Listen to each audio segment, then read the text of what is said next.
Olá, amados, paz bem, eu sou Melquisedeque e estou aqui para os comentários da lição desta semana. Lições bíblicas da editora CPAD Classe de Jovens, segundo trimestre de 2024. A lição de hoje é a lição de número 7, com o tema A Realidade Bíblica do Casamento. Nós estamos estudando neste trimestre sobre a vida cristã. E na lição de hoje nós estamos falando sobre a realidade bíblica do casamento. Lembrando que você que gosta de ministrar com slides, então seja um assinante do ebdeemfoco.com. Sendo um assinante do ebdeemfoco.com, você terá slides da revista CPAD 100% baseados na revista, com imagens de qualidade prontos para serem usados. É isso mesmo, temos experiência na produção de slides e subsídios da revista CPAD desde 2016 e já fizemos mais de 750 slides e você pode baixá-los, todos eles aqui. Seja um assinante do ebdeemfoco.com. O conteúdo da assinatura dos slides contém os slides das lições de adultos, slides das lições de jovens, mais bônus, slides de escatologia, slides de discipulado, sermões em PDF, curso básico de teologia e cursos diversos. E lembrando, falando sobre os slides gratuitos, você acessa ebdeemfoco.com e você irá encontrar slides gratuitos. Isso mesmo, acesse ebdeemfoco.com e já na página inicial você encontrará o ícone onde você pode acessar os slides gratuitos. Inclusive você pode buscar pelo tema. Por exemplo, na lição de hoje nós estamos falando sobre casamento e eu coloquei ali na busca e eu encontrei aqui: o casamento é para sempre, Oséias, o casamento como reflexo de uma comunhão com Deus. Paulo responde questões a respeito do casamento. Enfim, tem uma série de conteúdos que você pode usar como subsídios para ajudar na preparação da sua aula. Para mais informações, acesse ebdeemfoco.com ou entre em contato conosco pelo WhatsApp 94 984092869. Muito bem, vamos então para o nosso comentário. O texto principal da nossa lição diz: portanto, o que Deus ajuntou, não o separe o homem. Marcos 10:9. Jesus explicando sobre o casamento, explicando ali para o questionamento dos fariseus, e ele então nos ensina que o casamento deve ser de acordo com o que Deus determinou em Gênesis, que o homem e a mulher se casem e só a morte os separe. Resumo da lição: o casamento é uma bênção planejada por Deus para o homem e para a mulher. O casamento, muita gente tem medo do casamento por questões culturais, por questões meramente histórica-culturais, mas o casamento, ele depende absolutamente de Deus e das pessoas que estão casadas. Por que que as pessoas têm medo do casamento? Muitas pessoas não querem casar porque a gente vê muitas pessoas dizendo: fulano morou muito tempo junto e sempre foi uma união muito boa. Foi só casar no civil que desandou. Isso não é verdade, isso é crendice e o casamento não atrapalha união nenhuma, muito pelo contrário. É absolutamente coerente que uma pessoa que queira viver junto com a outra dê a ela as garantias civis que o casamento civil dá. Isso é uma expressão de amor.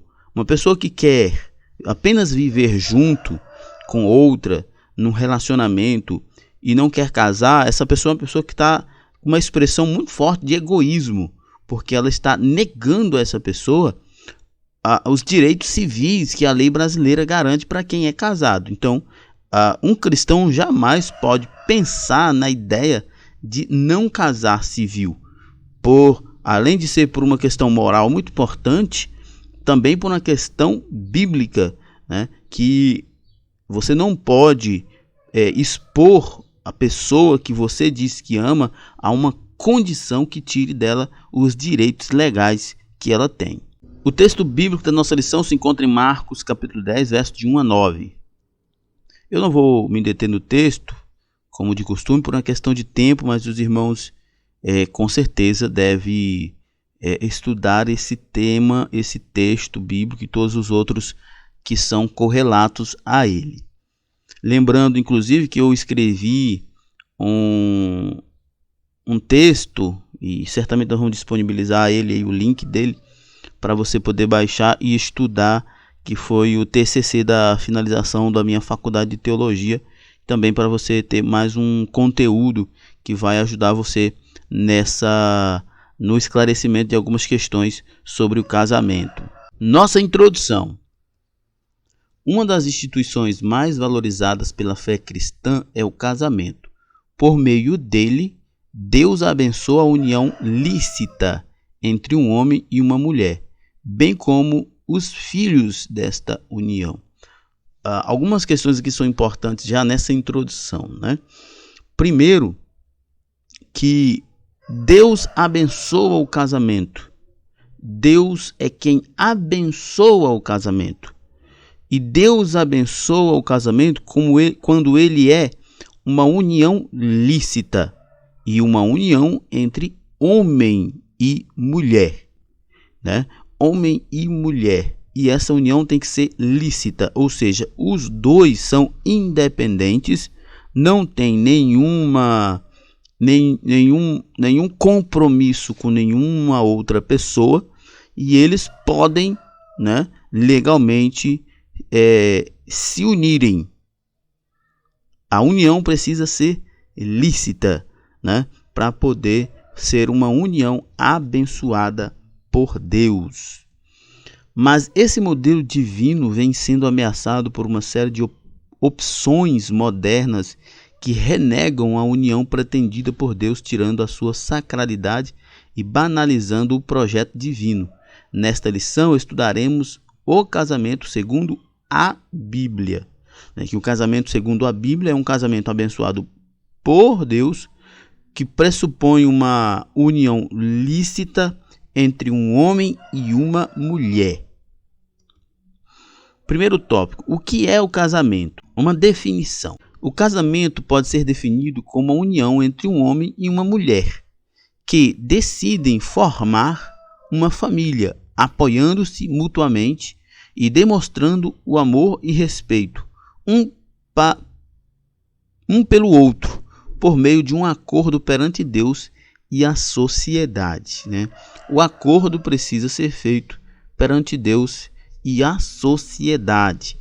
Rejeitaremos que a palavra de Deus requer, reiteramos que a palavra de Deus requer que essa união seja feita entre um homem e uma mulher, pois tal perspectiva vem da própria criação divina, que fez um homem e uma mulher para que se ajudassem e se completassem, né?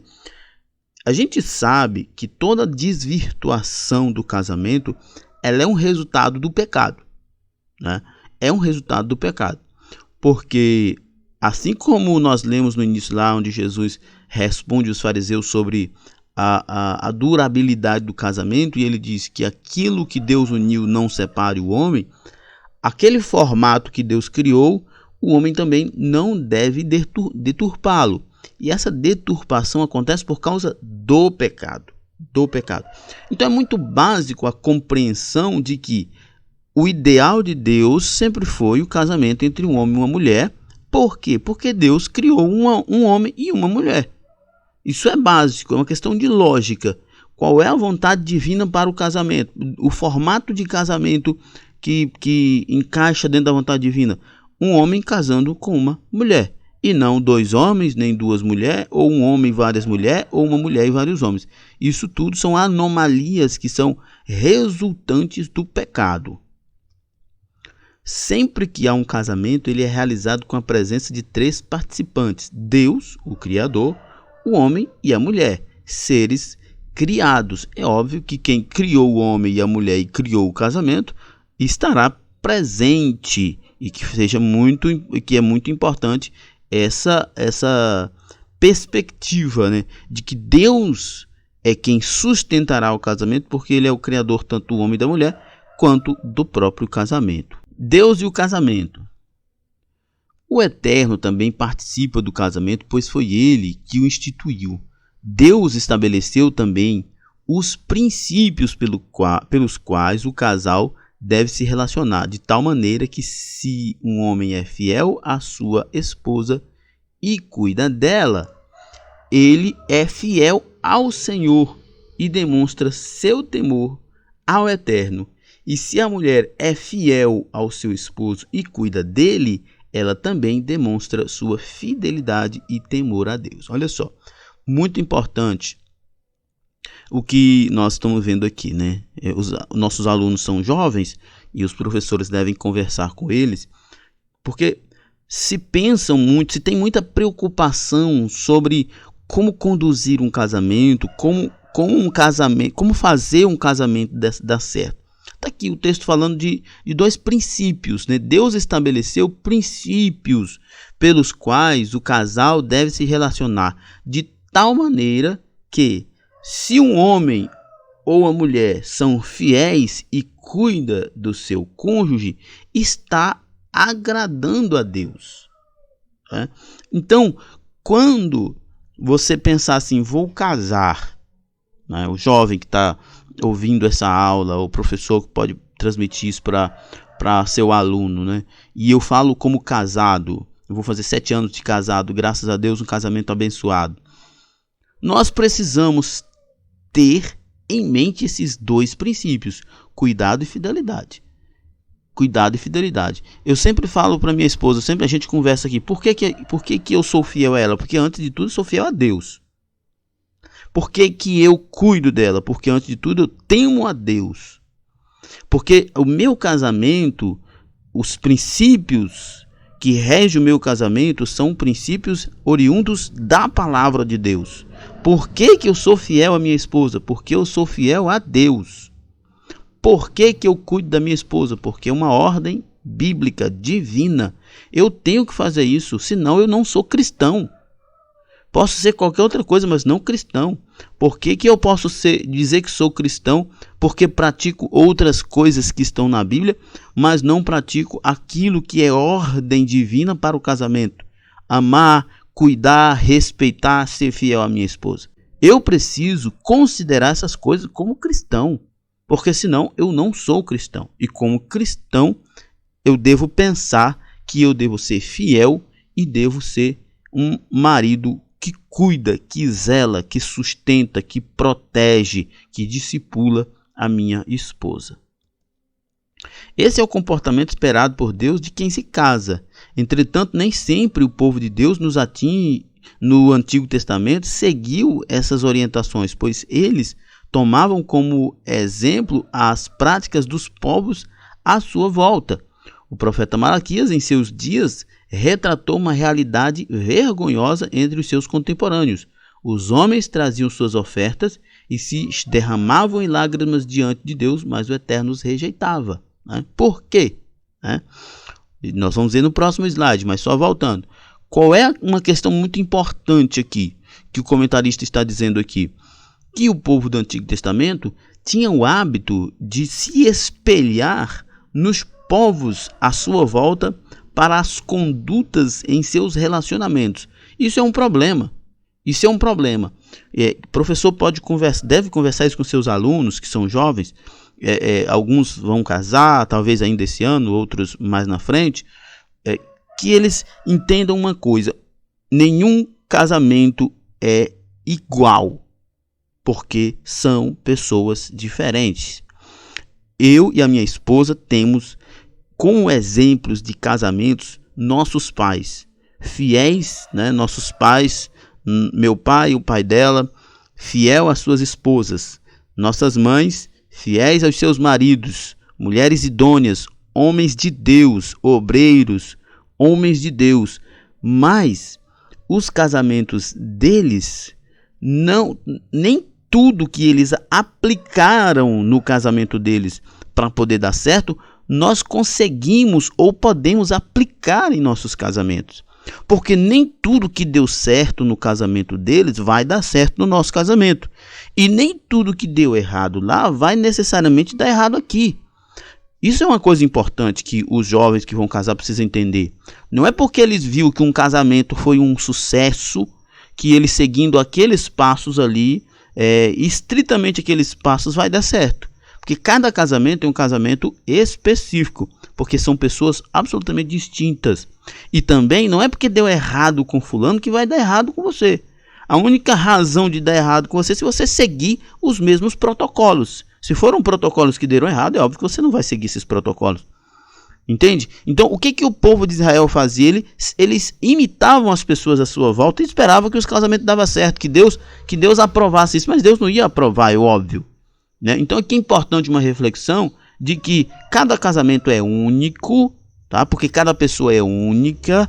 Nós temos valores, né, princípios que devem ser observados, mas há momentos para serem aplicados, e os momentos que foram aplicados em um determinado casamento não necessariamente deve ser o momento que deve ser aplicado em nosso casamento. O que deu errado em um casamento não necessariamente vai dar errado no nosso casamento.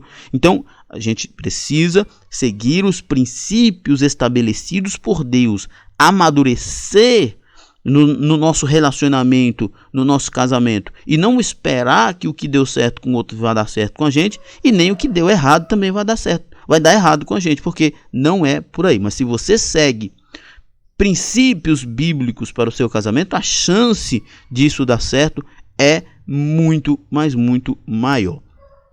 E o segundo slide aqui que fala que os homens de Israel traziam suas ofertas e se derramavam em lágrimas diante de Deus, mas o Eterno os rejeitava. Por que o Eterno os rejeitava? Você sabe qual o motivo da rejeição de Deus para os homens do povo? Malaquias 2,14 diz: porque o Senhor foi testemunha entre ti e a mulher da tua mocidade, com a qual tu foste desleal, sendo ela a tua companheira e a mulher do teu concerto. Aparentemente, os homens estavam se divorciando de suas esposas e se casando com mulheres mais novas, e isso foi abominação diante do Senhor. Olha só, além de ser uma abominação, o divórcio ser uma coisa horrível, é sempre um trauma, um trem absurdamente terrível. Eu falei no início agora há pouco sobre o casamento no civil, que não é justo que alguém queira viver com uma pessoa, que um homem queira viver com uma mulher queira viver com um homem, e não queira dar a esse cônjuge os direitos que ela tem, civilmente falando ou espiritualmente falando. E uma pessoa que casa, né, ela precisa entender que ela está exigindo de uma pessoa uma dedicação que ela precisa ter algum retorno, precisa ter garantias. E o que estava acontecendo com esses homens aqui? Eles estavam usufruindo da beleza, da saúde dessas mulheres quando eram jovens, e quando elas envelheciam, elas eram deixadas de lado e eles casavam com outras. Isso é uma coisa absurda. É de um egoísmo absurdo. Não dá nem para conversar sobre isso. É de um caráter sem precedente o absurdo que isso é. Como que eu vou... E isso acontece em muitos lugares hoje, com certeza. Homens que vão na casa de família, uma família, pegue uma moça, case com ela, enquanto ela é uma pessoa bonita, jovem, ele está ali com ela. Depois que ela começa a envelhecer, o ser humano é um ser humano egoísta, profundamente egoísta, deixa ela por outra. Os homens de Israel estavam fazendo isso. Um princípio de lealdade, O cristão jamais pode pensar num negócio desse, porque o que Deus uniu não separa o homem. Deus não nos deu o casamento para ser dissolvido, muito menos de forma tão leviana. Não adianta uma pessoa casada ser desleal com o seu cônjuge e tentar se chegar a Deus seguindo os protocolos do culto, como se isso fosse lhe garantir bênção divina. O testemunho do Todo-Poderoso, portanto, dentro do casamento é algo muito sério. E aqui está, né, muito importante. Você é desleal no seu casamento, não espere bênçãos divinas. Se você é desleal no seu casamento, no seu relacionamento com o seu cônjuge, seja você mulher ou seja você homem, não espere bênção divina. E você, jovem que ainda vai casar, pense nisso. A deslealdade, a falta de fidelidade vai trazer, óbvio, vai trazer transtornos para você. Imagine qualquer pessoa que tenha sido desleal no seu casamento, se isso trouxe algum resultado benéfico, trouxe tortura, trouxe desespero, trouxe dor. Então, é importante que quem está casado saiba que ele tem a obrigação, ele ou ela, tem a obrigação de ser leal, de ser honesto, de ser justo com quem está do seu lado. E quem irá se casar deve também pensar nisso, porque de fato, como diz aqui o comentarista, não seja desleal, ou melhor, seja desleal com o seu casamento, com o seu cônjuge, e não venha para cá esperar a bênção divina, que isso não vai dar certo. Não é assim, Deus não vai aprovar a tua falta de lealdade com o seu cônjuge, de modo nenhum. Você pode até prosperar por um tempo, mas as consequências virão. Os frutos desse pecado virá. Os frutos dessa deslealdade virá e você irá pagar, sim, um preço alto. A bênção de Deus para aqueles que se casam. Da união do primeiro casal, Adão e Eva, propagou-se a humanidade. A palavra de Deus fala que Adão e Eva tiveram 2 filhos, Caim e Abel. Esse foi um sinal da bênção de Deus para o primeiro casal, ou seja, poder manter a perpetuação da família por meio de descendentes, né? Isso aqui é um ponto também que eu gosto de enfatizar. Quando eu casei, logo minha esposa, a irmã Ruth, ficou grávida. Eu reconheço que é interessante que muitas pessoas, quando se casarem, segurarem um pouco, né, para ter filho depois de uma estruturação melhor da família. Eu reconheço que isso deve ser importante. Entretanto, quando a gente casa não apenas para ter uma esposa, mas a gente casa para ter uma família. E não existe família só marido e esposa. Isso não é família. Isso até pode ser um casamento, mas não é um casamento com família. Adão e Eva expressa isso de forma muito clara, que mais do que um casamento, mais do que Deus criar uma fêmea para o macho, Deus criou a família. É preciso que a gente entenda, quem casa para ter família, não apenas para fazer sexo. Então a juventude precisa ser inclusive ensinada sobre isso, porque existem muitos casais que hoje, que quando vão se casar, falam assim: Deus me livre de ter filho. Quem é que quer ter filho? Pelo amor de Deus. Isso é de um egoísmo absurdo, de uma deturpação absurda do que é o casamento. O casamento é o início de uma família. E não existe família só marido e mulher. Família é marido, mulher e filhos. Apesar de em nossos dias vermos pessoas não crentes que defendem o aborto, a palavra de Deus nos diz que ter filho é um sinal da bênção de Deus, né? Deuteronômio 28:11 diz: e o Senhor te dará abundância de bens do fruto do teu ventre. Ou seja, ter filhos é uma bênção. Esse texto aqui faz parte das bênçãos declaradas de Deus para Israel. E ter filhos é uma bênção. E é importante, né? Por isso que quando nós casamos, eu e a minha esposa, logo tivemos o nosso amado Ibrahim. Porque entendemos também que casamento pressupõe a construção de uma família. E não venha com essa ideia de que eu vou me casar e não vou ter filhos e isso será uma família. Não será uma família. Na atualidade, os filhos continuam sendo herança do Senhor e o fruto do ventre, o seu galardão.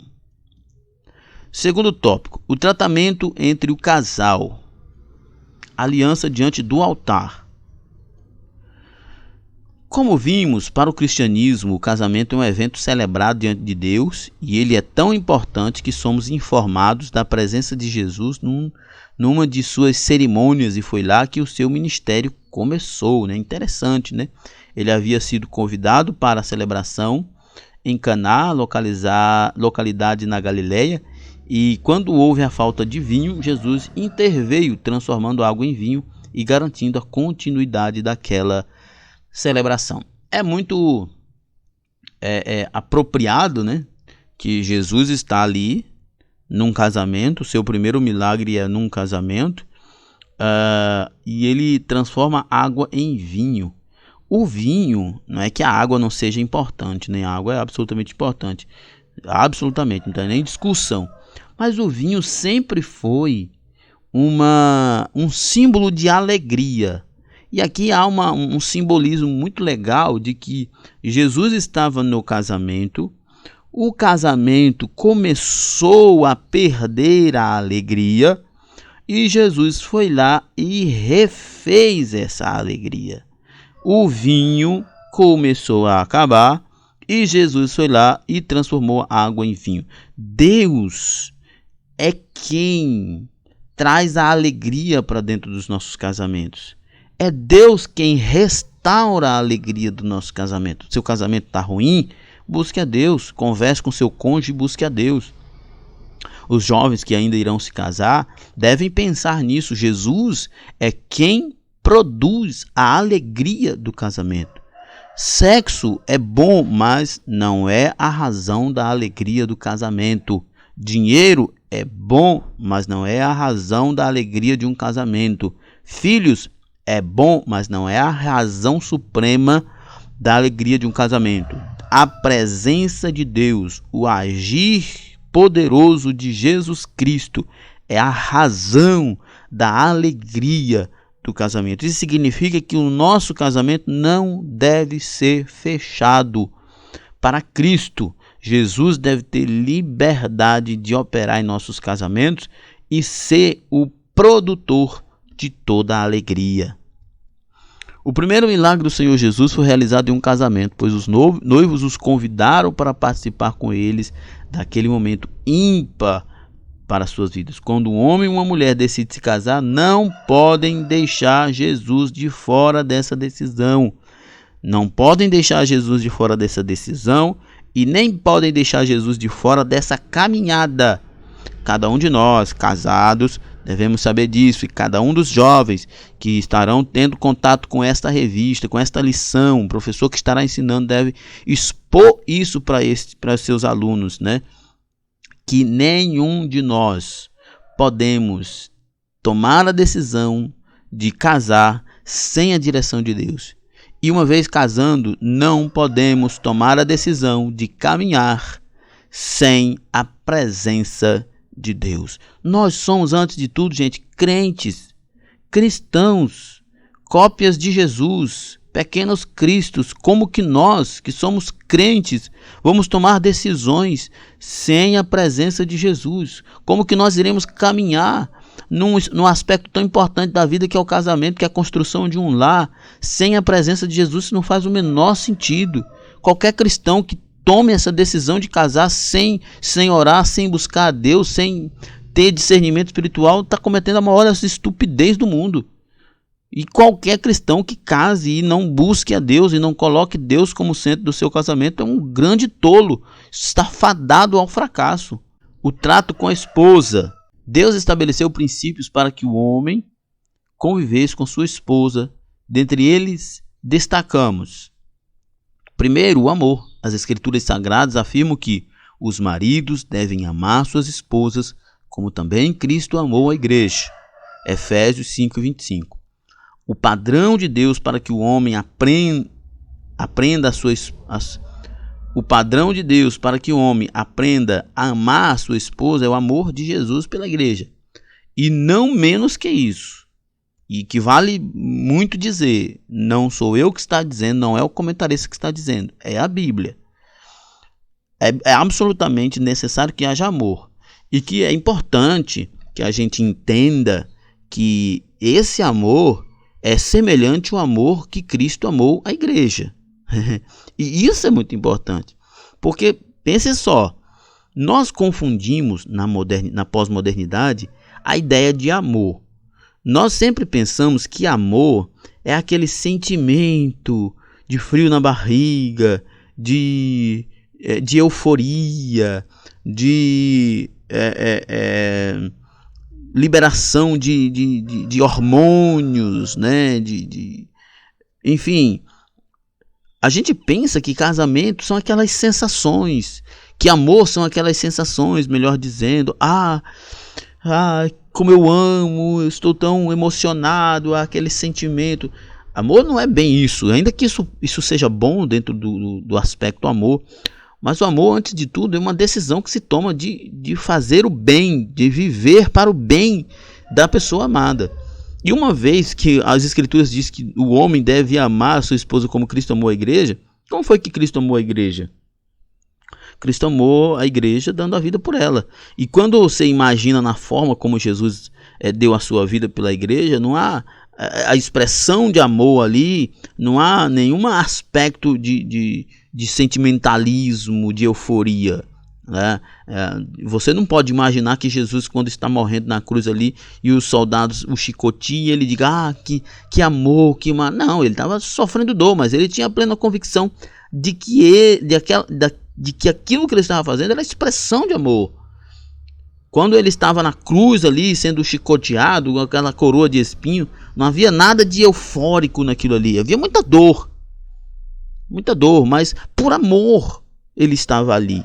E a gente não deve pensar que amar a esposa ou amar o esposo é aquele sentimento de euforia, de fantasia. Não tem nada a ver com isso. Não estou dizendo que essas coisas não são boas nos relacionamentos, mas isso não sustenta um casamento, isso não sustenta o que é de fato amor. Amor é uma decisão que você toma de viver para dar a felicidade a quem você ama e vice-versa. Segundo, a honra. O esposo deve honrar a sua esposa, pois ela é participante com ele da vida eterna. Tal verdade revela o quanto as esposas devem ser honradas, respeitadas e ajudadas, né?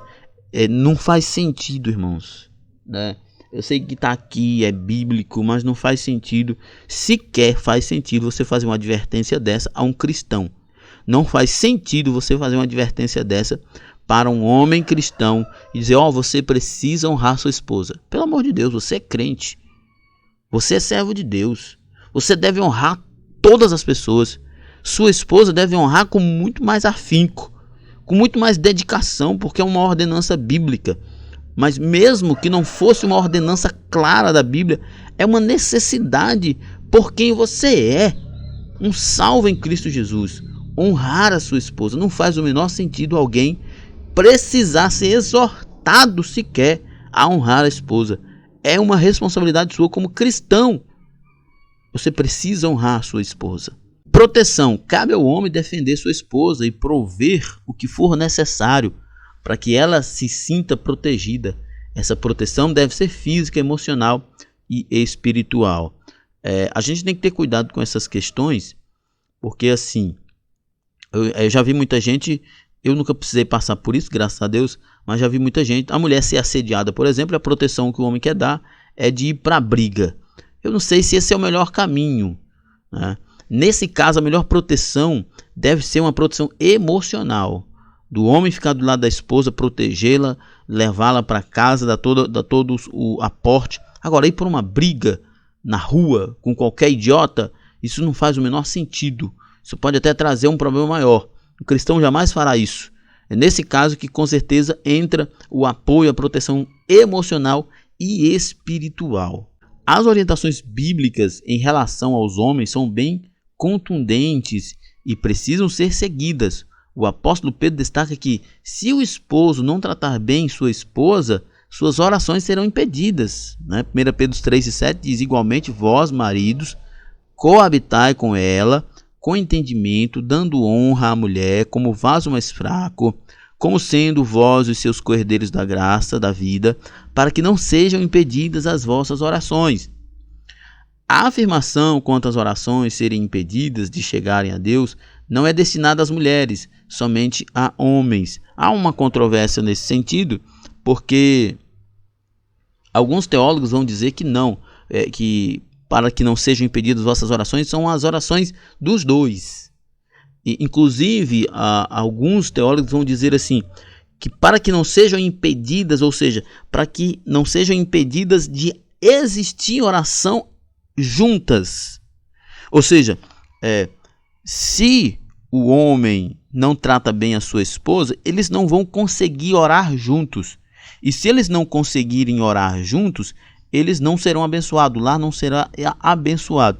Além disso, também há aqui uma questão muito importante, que é a necessidade de o cônjuge orar junto, né? Aqui em casa a gente, todo dia de manhã, cedo, nossa oração particular, minha e da esposa. Depois nós temos as nossas orações particulares, individuais, com as crianças, mas temos a nossa oração particular, nós dois. Ali na cama ainda, levanta, lê um salmo e faz uma oração pela família. Isso é uma necessidade que todo casal tem que ter. E se eu não trato bem a minha esposa, isso não vai acontecer. É impossível você orar com alguém que você não gosta, que você não trata bem. É impossível a oração de vocês combinarem. Não faz sentido. Aqui o comentarista está dizendo que o prejudicado, né, o que vai sair perdendo vai ser o homem. Mas eu concordo com alguns estudiosos que a ideia aqui é de que o prejuízo é para os dois. Que se o homem não trata bem a esposa, eles não conseguirão orar juntos e as suas orações serão impedidas. Então é importante que você, homem e mulher, saiba disso.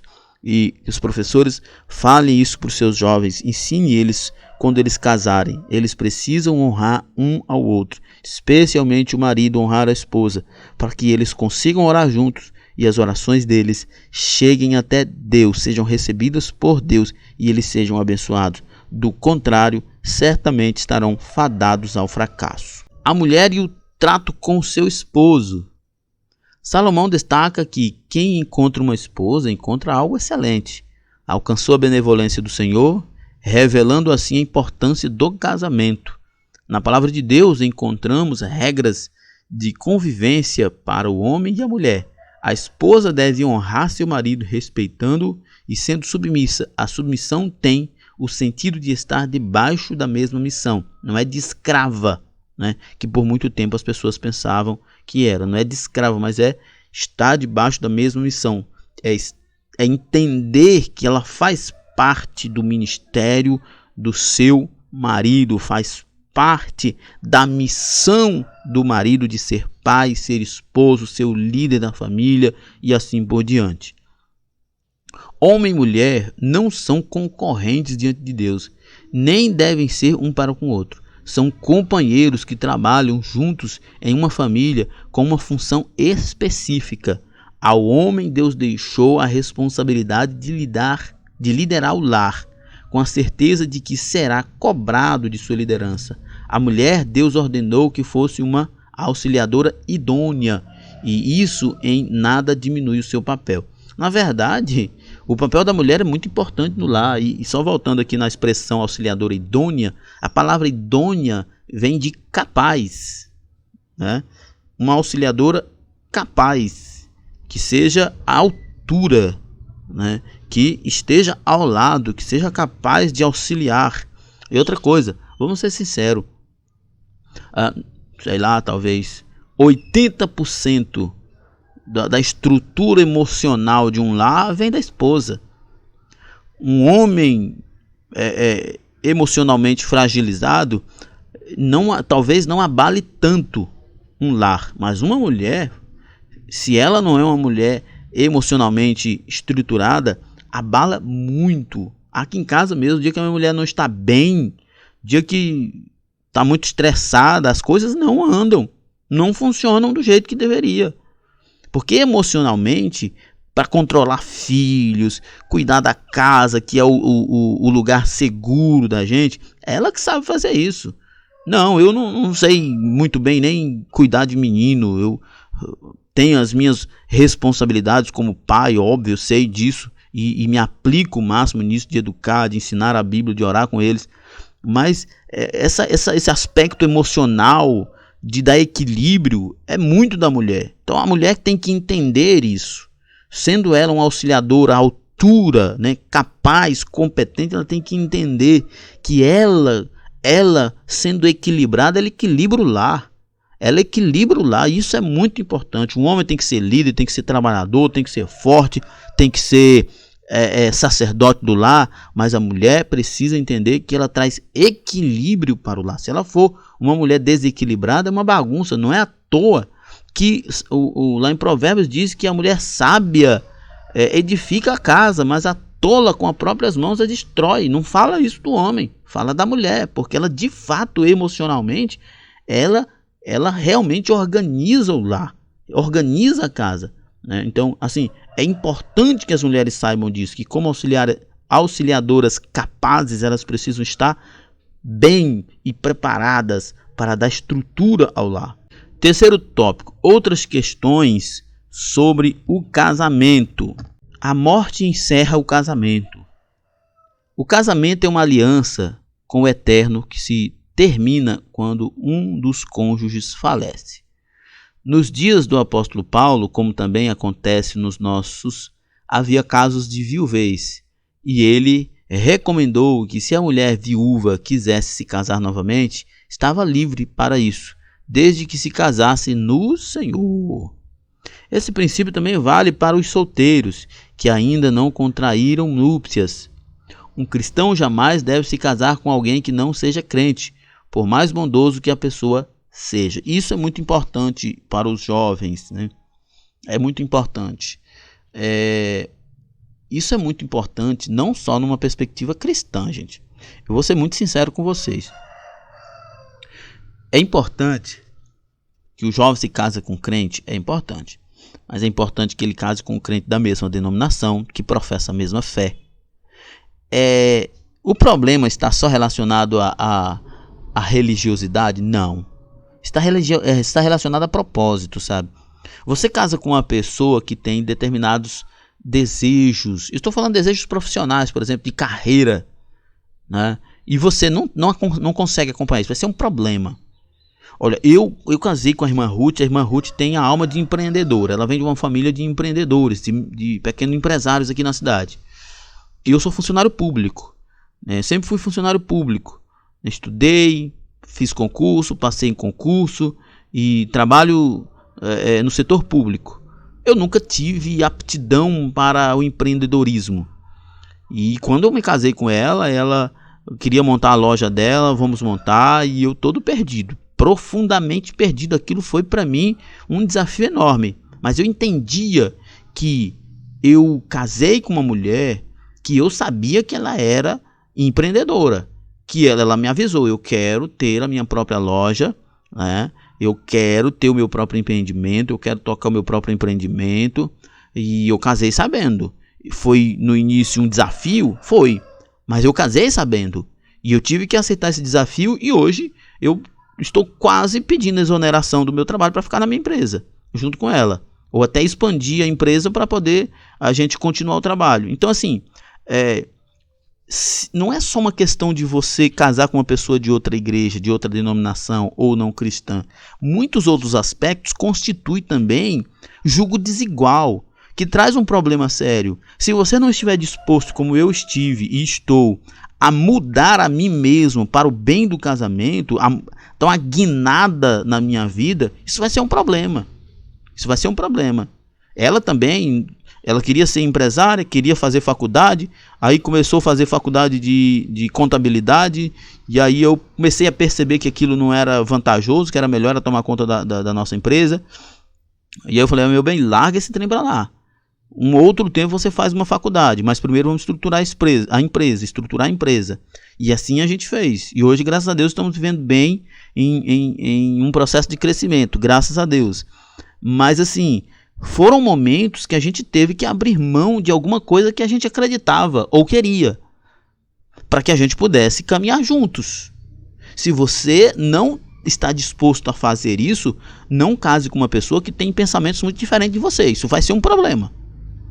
Isso vai ser um problema. Por exemplo, você é uma menina da rua e quer casar com um rapaz que gosta de roça, de zona rural. Você vai ter um problema. Você vai ter um problema. Eu conheço muitas pessoas, por exemplo, que o marido trabalha em fazendas e a mulher mora na rua porque não quer ir para a fazenda. Isso não funciona. Isso não funciona. Não entra por aí que isso vai ter um problemão. Esse casamento não vai durar. Então, assim, por mais que a gente use muito aqui a ideia de não casar com descrente, não casar com pessoas de denominações que são muito diferentes da sua, eu acho que esse filtro tem que ser ainda mais fino, né? Ainda mais fino, porque dentro de casa, se isso se transformar em uma animosidade, isso vai ser um problema gravíssimo para o casamento. Então é importante que você observe bem com quem você vai casar.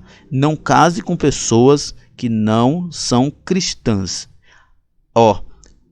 Faça um filtro mais fino ainda. Não case com pessoas de denominações cristãs que são muito diferentes de você. Por exemplo, você é pentecostal, não vá casar com adventista. Você vai ter problema, eu estou dizendo para você. Se você quiser casar, pode até casar. Eu não estou dizendo que isso é pecado, viu, gente? Eu não estou dizendo que isso é pecado. Não estou dizendo que isso é pecado. Eu estou dizendo que isso vai ser problema para você. Dentro de casa vai ser problema para você. A não ser que você seja uma pessoa que não se importa com nada, não lê Bíblia, que tanto faz, tanto fez, aí tudo bem. Mas se você é um cristão fervoroso, um pentecostal fervoroso, batizado no Espírito Santo, líder em alguma coisa na igreja, você vai casar com uma pessoa de uma denominação que não acredita nas mesmas perspectivas que você, um adventista, por exemplo. Não estou falando mal de adventista aqui, pelo amor de Deus. Só estou dizendo que você é um assembleiano pentecostal, casa com um adventista, e aí no sábado é o dia de ir para a igreja, mas você quer ir trabalhar, quer abrir a loja, enfim, coisas desse tipo. Vai ser um conflito que pode ser evitado. Então, esse filtro do jugo desigual deve ser ainda mais fino. Não apenas pessoas não cristãs, mas pessoas que não têm os mesmos ideais que você. Paulo, escrevendo aos Coríntios, pergunta: que comunhão tem a luz com trevas? Tem o aspecto aqui que é pecaminoso, né, de luz com trevas, e tem o aspecto que é jugo desigual, que isso afeta, né, que eu acabei de explicar. Não estou dizendo que é pecado, mas que vai ser um problema, vai. A fé cristã ensina que, para que o casamento seja harmonioso, deve ser pautado por princípios espirituais e não somente nos atrativos físicos, pois a beleza e a juventude são efêmeras, né? O casamento deve ser pautado pelos princípios bíblicos, mas também em aspectos sociais que são importantes para a construção de um lar. Você precisa estar atento. Eu já vi pessoas que casaram com pessoas muito diferentes, mesmo sendo da mesma fé, e foram um problema.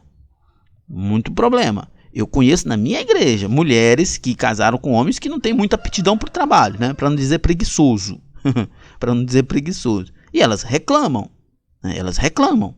E quando estava lá namorando, achou bonitinho, né? Dormindo até 10 horas, tal, e assim por diante. Agora tá aí chorando, reclamando. O cara não gosta de trabalhar. O marido do mesmo jeito que antes, a mulher só gosta de dormir, passa o dia todo dormindo, não cuida da casa. Tô te falando, tenham cuidado com essas coisas. Professores, conversem com seus alunos. Tenham cuidado com essas coisas. Jugo desigual não é só uma questão espiritual de crente com descrente. Esse jugo desigual também vai em questões de perspectivas, de propósito, de vida e assim por diante. A escolha da pessoa com quem vamos nos casar é de nossa responsabilidade. Entretanto, devemos seguir princípios da palavra de Deus. E não só o princípio da palavra de Deus, mas alguns outros princípios também que a gente sabe, né? Não estou dizendo que os princípios bíblicos são limitados, não. Mas a gente sabe, inclusive a gente encontra esses princípios na Bíblia, né? A gente sabe que pode ter problemas. O divórcio. O divórcio é o fim da união conjugal pela lei dos homens. Ele não foi planejado por Deus, mas era uma prática considerada comum nos tempos bíblicos por causa da dureza do coração de muitos. Havia quem pensasse que o divórcio poderia ser iniciado por qualquer motivo, como uma comida que foi queimada durante o preparo ou porque a pessoa havia mudado sua jovialidade com o tempo, né? Isso nós vemos muito nas escolas de Hillel e Shammai, né? Que Shammai era mais conservador e Hillel já era um pouco mais liberal, né? Hillel dizia que, né, usava o texto lá de Deuteronômio 24 sobre a questão de se o homem achasse qualquer coisa feia, né, na mulher, ele podia se divorciar. E aí Hillel com os seus seguidores entendiam isso, que isso seria até coisas bem triviais, como cabelo mal feito, queimar a comida e assim por diante. Enquanto Shammai não acreditava nisso. Jesus não defendeu nem Shammai nem Hillel. Jesus levou para aquela questão da criação, onde ele diz: no início Deus criou homem e mulher, um para o outro, e que o que Deus criou não separe o homem, não separe o homem. Mas Jesus deixou claro que o divórcio em caso de relações sexuais ilícitas era uma exceção. Em nossos dias, o divórcio ganhou proporções alarmantes, mesmo entre aqueles que se dizem servos de Deus. É preciso lembrar que a quebra da aliança com Deus e com o cônjuge tem um preço muito alto a ser pago, e que sempre sofre com isso são os filhos. Não apenas somente os filhos. Deixa eu só fazer uma observação aqui. Eu não gosto muito da ideia das cláusulas de exceção, né? Eu penso que Jesus estava dizendo o seguinte: que o casamento não foi feito para ser desfeito. Isso é absolutamente concreto, está na Bíblia. O casamento não foi feito para ser desfeito. Entretanto, nós lidamos com pessoas de coração muito duro. Muito duro, a gente sabe disso. A dureza do coração da pessoa. E o divórcio, quando acontece, como diz o pastor Luiz Saião, é um remédio amargo para evitar um problema maior. Mas nenhum divórcio deve acontecer sem que antes seja empregado um esforço para que isso não aconteça. Nenhum casamento deve terminar sem que haja um esforço mútuo de marido e mulher para que as coisas sejam resolvidas. Porque, de fato, como diz o comentarista aqui, o preço é muito alto, gente. É muito alto, especialmente para quem é cristão. O preço é muito alto, os filhos sofrem, o ministério acaba.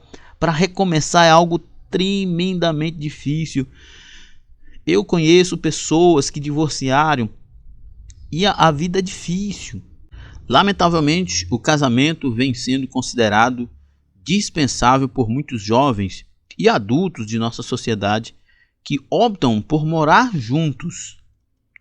Há até aqueles que dizem que amigado com fé casado é. Essa é nova para mim.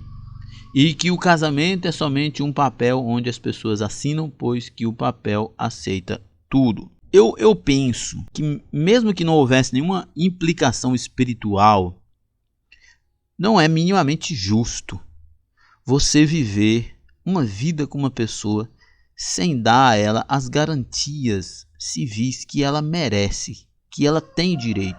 Você casa, por exemplo, vou fazer especialmente no contexto do homem.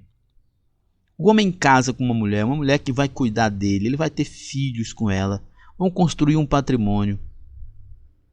E ela vai perder muitos direitos se ela não está casada, civilmente.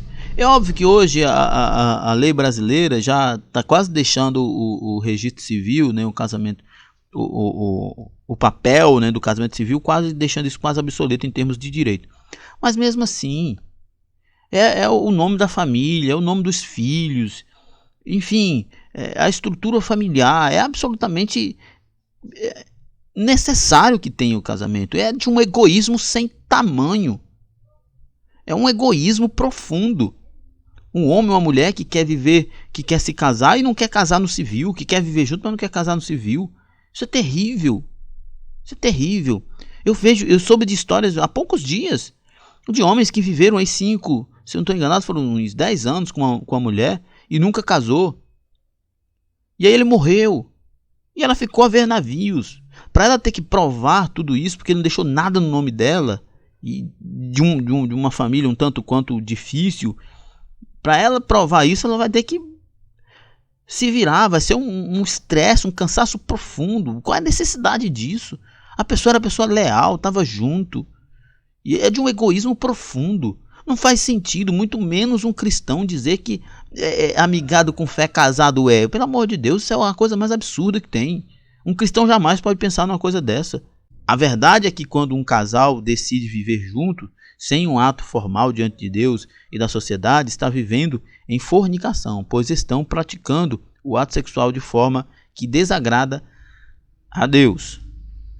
A desculpa mais usada por quem adota essa prática é que, ao morar junto, o casal vai saber se conseguirá se adequar ou não à vida a dois no futuro. Dessa forma, ambos estariam experimentando a vida de casados, mas sem casar. Acho que isso aqui é uma coisa muito idiota. Quem fala isso é um idiota, um baita de um imbecil. Agora, é uma questão da pessoa. Por exemplo, eu tenho na minha igreja uma irmã, hoje ela é casada, mas ela passou 30 anos amigada. Por quê? Porque ela amigou, né? Ela se juntou quando ela era jovem, né? Sem ser crente, e depois ela foi ser crente, e o marido não quis nunca casar, né? Um tolo, né? Um homem vaidoso, nunca quis casar. Sempre foi marido para ela, deu filhos, casa, tal. Isso aí, indiscutível. Um bom marido, mas nunca quis casar. E ela é uma mulher crente, piedosa, muito piedosa, pregadora do evangelho, inclusive. Eu não consigo entender que essa pessoa esteja em pecado nesse caso. Particularmente não consigo entender. O que? Destruir a família seria o mais importante, já que ele não quer se casar?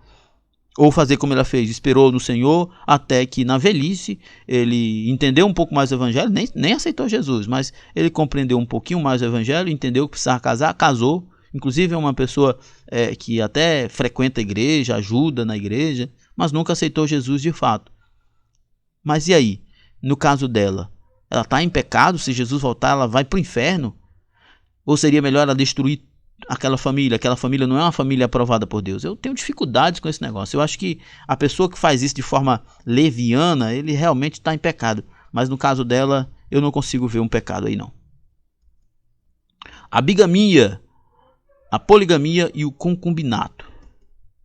A bigamia é o ato de se ter um novo matrimônio sem que o anterior tenha se encerrado legalmente. Isso está dentro mais de um contexto legal, né? A poligamia é quando uma pessoa tem mais de um cônjuge ao mesmo tempo. Há países onde ela é permitida, entretanto, tal permissão não reflete a vontade de Deus. É importante lembrar que quando os homens tinham várias mulheres, antigamente estava dentro de um contexto social também. Os homens viviam em guerra, muitos homens morriam, essas mulheres ficavam viúvas e elas precisavam de marido, né, para sustentar elas, para dar segurança para elas, para ajudar a criar os filhos. Essa foi a única permissão que Deus deu, foi por causa disso. Era um contexto, era um problema social, não foi uma ordenança divina, não. Note que nas escrituras sagradas, no Antigo Testamento, os homens que tiveram mais de uma esposa não desfrutaram de uma vida sossegada, mas viveram em lares onde a disputa familiar era constante. Apesar de ser uma proteção social para a mulher, mas a gente sabe que isso dá problema.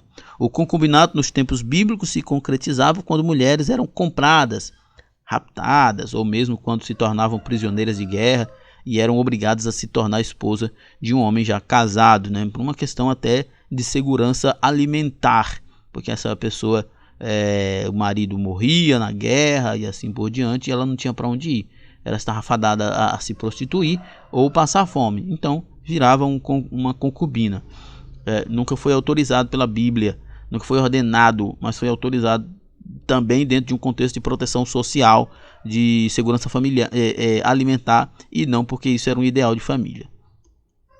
No Brasil, o concubinato é a relação entre duas pessoas que não podem se casar por impedimento legal, tornando essa relação ilegítima. Isso não faz o menor sentido. O tal do trisal, essas coisas não tem nada a ver com cristão. Deus não promoveu esses modelos, pois não criou um homem e duas mulheres, ou mais um homem e uma mulher. O plano divino desde a criação foi que o casal demonstrasse amor e fidelidade um para com o outro em uma relação hétero e monogâmica, né?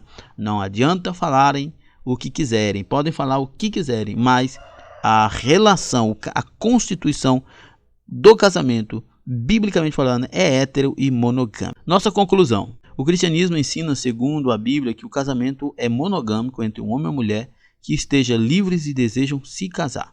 Ambos têm diante de Deus e de si obrigações que farão com que essa união seja bem-sucedida.